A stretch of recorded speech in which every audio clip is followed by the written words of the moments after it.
I need to get this off my chest because it's been weighing on me heavy. I've never stolen from any of my people, ever. But what happens when the same person who helped you build everything from the ground up ends up being accused of crossing that very line? That's the chaos surrounding NBA Youngboy and his former right-hand man, BBG Baby Joe. The two came up together out of Baton Rouge, transforming struggle into a multi-million-dollar empire that defined an era of Southern rap. Now, their brotherhood has unraveled over a claim that Baby Joe took $70,000 from Youngboy, a charge he denies, saying the money was freely given while Youngboy was too high to remember. It's more than a fight about cash. It's a cautionary tale about trust, loyalty, and how quickly the bonds that build an empire can break when fame and fortune get in the way. Here's where things take a turn nobody expected. Out of nowhere, Baby Joe came forward with an explanation so shocking it's flipped the whole narrative on its head, leaving fans wondering if everything they thought they knew about this fallout was a lie. By the time you hear what he said, it becomes clear this isn't just about a missing $70,000. It's about how fame, loyalty, and betrayal intertwine in ways that can destroy even the tightest brotherhoods. So let's set the scene. NBA Youngboy and BBG Baby Joe weren't just collaborators, they were family in every sense that mattered. Both came up from the rough streets of Baton Rouge, sharing the same hunger, the same dreams, and the same fight to escape the trenches. Baby Joe wasn't riding coattails or chasing clout. He was there from day one, helping shape the gritty, emotional sound that put Youngboy on the map.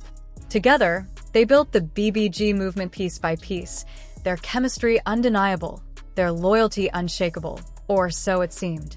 Every track they dropped carried the energy of brotherhood, that authentic Baton Rouge bond rooted in struggle and survival.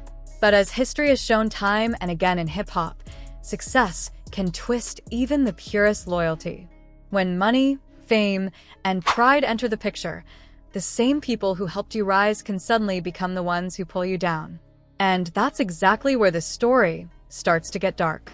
Now here's where the story really starts heating up, and this is the moment that set the whole internet on fire.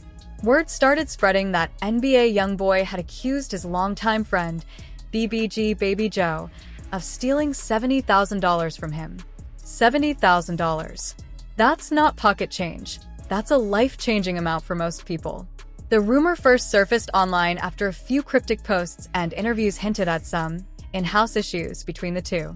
But instead of keeping it behind closed doors, Youngboy aired his frustrations through his music, letting the world piece together the clues one lyric at a time. Fans immediately went into detective mode, combing through every bar, every post, every subtle jab to figure out what really happened. Some believed Baby Joe actually took the money, assuming greed got the best of him and that he figured Youngboy wouldn't notice or wouldn't care because of their history. Others, though, refused to buy that story, arguing that a guy who helped build the BBG legacy from scratch wouldn't risk everything for a quick payout. The situation turned into a full-blown mystery, blurring the line between betrayal and misunderstanding, and leaving everyone wondering how two brothers who once shared the same dream ended up on opposite sides of the same rumor. The strange part about this whole saga is that Baby Joe wasn't some broke hanger-on.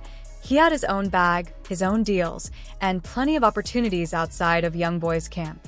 So the idea that he'd risk his reputation over $70,000 never quite added up. But what made things even murkier was the silence. Youngboy never publicly explained what really happened. He simply made it clear through his lyrics and actions that Baby Joe was no longer part of his circle. That silence became fuel for speculation. Blogs ran wild with theories, some claiming jealousy played a role, others suggesting Joe had crossed personal boundaries or started acting out of line. Through all the noise, Baby Joe kept quiet, seemingly hoping the storm would pass. But eventually, he broke his silence, and what he revealed flipped the entire story on its head. In a raw, emotional interview, Baby Joe denied ever stealing anything from Youngboy, saying the money wasn't taken, it was given. According to him, Youngboy was under the influence at the time and later forgot about it completely. "I ain't never stolen from none of my partners," Joe said, his voice heavy with emotion. "That's been eating me up inside. He changed my life, and I'd never move like that." His tone wasn't defensive, it was hurt. The kind of pain that comes from watching loyalty questioned by the person who once called you family. According to Baby Joe, the whole situation might have been one big misunderstanding. He believes the money was handed to him during a moment when Youngboy wasn't in the clearest state of mind and simply forgot later on. It's a heavy claim to make, especially since it hints that Youngboy's own habits may have blurred his memory of what actually went down. When Baby Joe finally opened up about it, the emotion was undeniable. You could see the pain written across his face, hear the weight in his voice. This wasn't about a stack of cash. It was about his name, his character, and the trust of someone he once saw as family. From his side of the story, he never took anything without permission. He was just in possession of money that was freely given. But once Youngboy came down and realized the cash was gone, the assumptions kicked in, and everything spiraled from there. Now, what's left are two conflicting stories. No proof, no footage, just emotion, broken trust, and a friendship hanging in the balance over something that might have been nothing more than a foggy memory. Baby Joe didn't hold back when defending himself, pointing out the sheer absurdity of the accusation. "I counted $2.5 million in that house, cash," he said, his voice cracking with disbelief. "You think I'd risk everything over 70 grand? His frustration was clear. To him, the logic didn't add up. Why would someone surrounded by millions jeopardize it all for what amounts to a fraction of the pile? But beyond the numbers, what really broke him was the stain on his name. In the streets, integrity means everything. Once you're labeled a thief, that mark sticks.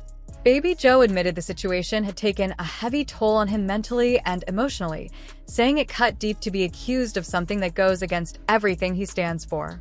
Meanwhile, as the feud simmered, the contrast between their lives grew starker. Youngboy was on the road, headlining one of the biggest tours in hip-hop, packing out arenas with 15,000 to 20,000 fans a night, bringing in massive merch sales, and performing alongside high-profile guests like Lil Tim. His star power only kept rising, while Baby Joe remained in Baton Rouge, sidelined and watching from afar as the brotherhood they once shared became just another story lost in the noise of fame. The tour has been a money-printing powerhouse, packed arenas, sold-out VIP passes, meet-and-greet bundles, and endless streams of ticket revenue. For Youngboy, it's been nothing short of a victory lap. But while he's been raking in millions and performing in front of tens of thousands every night, Baby Joe's been stuck back home in Louisiana, tangled up in legal troubles that keep him from even leaving the state. Because of his probation from older charges, joining the tour wasn't an option, no matter how much he wanted to. And what makes it even tougher is that Baby Joe hasn't shown an ounce of bitterness about it. "I love it, man," he said. "He deserves all of it. Ain't no hate in my heart. Even if I'm not part of it, I still love to see him win." That's a different kind of pain, the quiet kind that comes from cheering on someone you once stood beside while you're stuck on the sidelines, watching from a screen. Every night, as Youngboy lights up stages in cities like Atlanta, Houston, LA, and New York, Baby Joe sits at home scrolling through clips of what could have been, knowing those same crowds once screamed for both of them. It's the kind of heartbreak that money can't fix, the cost of a brotherhood fractured by fame and circumstance. Instead of seeing Baby Joe beside Youngboy on stage, fans are spotting familiar faces like Big B and Ben 10, but his absence speaks volumes. And when Baby Joe finally opened up about it, he didn't sugarcoat a thing. He admitted that pride has been his biggest obstacle in this entire situation. "My pride, man, that's the real issue," he confessed in a recent interview, repeating the word like it carried the full weight of everything left unsaid. In the streets, pride isn't just emotion, it's survival. Your reputation is your currency, and once someone you love accuses you of betrayal, it's not the money that stings, it's the loss of trust, the feeling that your loyalty got questioned by the very person you'd have died for. Baby Joe said he could easily pull up and talk it out with Youngboy face to face, but the pain runs too deep right now. So instead, he's stepping back, letting things breathe, and focusing on finding peace within himself. "I'm hurt, bro," he said quietly. "So for now, I'm just letting it be what it is." It's a rare glimpse of vulnerability from someone raised in an environment where emotion often gets masked by pride, and it shows just how human this fallout really is. That hurt is real, and you can hear it in his voice when he talks about the situation. This ain't just business for him.